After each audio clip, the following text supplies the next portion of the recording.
नमस्कार सर्वांना.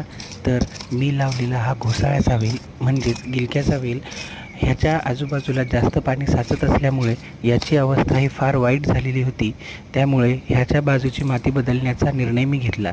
तर ह्या वेलाचे असे झाले की हा वेल रस्त्याच्या कडेला उगवलेला होता आणि जर हा वेल तिथेच राहू दिला असता तर येणारे जाणारे आणि वाहनांमुळे हा वेल लवकरच खराब होऊन गेला असता.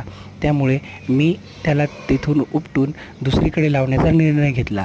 परंतु आता लावणार तरी कुठे, कारण आमची जी जागा आहे ती छोटी आहे. त्यात जर मी हा वेल लावला असता तर बाकीची झाडं वेलाच्या सावलीमुळे लवकरच खराब झाली असती. म्हणून मी जे आमचं तार कंपाऊंड होतं त्याच्या बाहेर हा वेल लावला.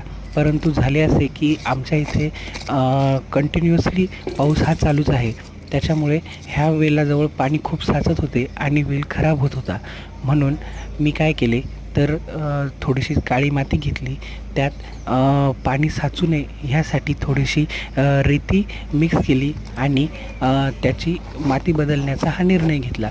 तर मी काय केले, त्याच्या आजूबाजूची जुनी माती होती जी खराब झाली होती ती बाजूला काढून घेतली आणि त्याचे कुंपण तयार केल्यासारखे केले आणि त्यामध्ये मी तयार केलेले जे मातीचे मिश्रण होते ते मी त्यात टाकले. त्यामध्ये थोडेसे गाईच्या शेणाचा ज्या आपल्या गोवऱ्या असतात त्याचा चुरासुद्धा मिक्स केला, ज्याच्यामुळे जो वेल खराब झाला होता त्याला सूक्ष्म अन्नद्रव्ये मिळतील आणि तो लवकर चांगला होईल यासाठी मी हे केले.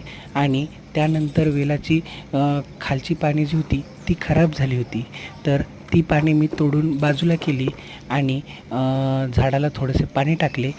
आणि आज ह्या वेलाचा लागवडीपासूनचा 20वा दिवस होता.